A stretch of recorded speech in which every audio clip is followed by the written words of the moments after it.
Number 3. Why do we get sick? So that's where sickness comes from. We saw when it entered the world, but now that was 6,000 years ago.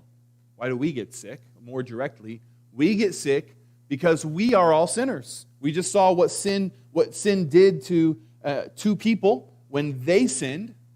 We also get sick because we're sinners, and we live in a sin-cursed world. We live in a sin-cursed world.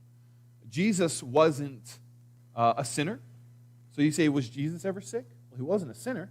He wouldn't have been sick because of that. But he lived in a sin-cursed world. Kind of two avenues for why we get sick. Let's look at a couple of verses. Psalm 51:5.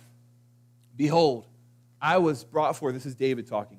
Before I was brought forth in iniquity, and in sin did my mother conceive me. Now, David being brought forth in iniquity, that does not mean that his mom and dad had an adulterous affair or something like that. That's not what that means. It means what it says in that second statement. So we understand I was brought forth in iniquity by the second statement. In sin did my mother conceive me. It wasn't a sinful union, but it was two sinners coming together and producing, guess what? Another sinner. When two sinners come together and have a baby, that baby is going to come out as a sinner. Because, again, sin has come into our genes and rewired us. It has corrupted every single cell in our body. It's touched by sin. And so when we procreate, sinners come forth. So why do we get sick? Well, because we have sin running through our veins. Next. Therefore, just as sin came into the world through one man, and death through sin, and so death spread to all men because all sinned. Couldn't be any clearer. That one man that brought sin into the world was Adam.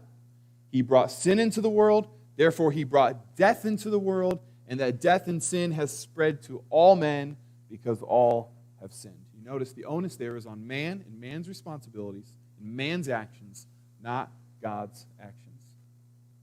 One more on that. Romans 8, 20 and 22. Let's read this together, starting with for the creation. Ready?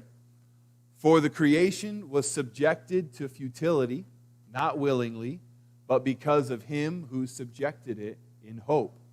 For we know that the whole creation has been groaning together in the pains of childbirth until now. So Paul reveals here, he says, he's thinking about how the created world is suffering.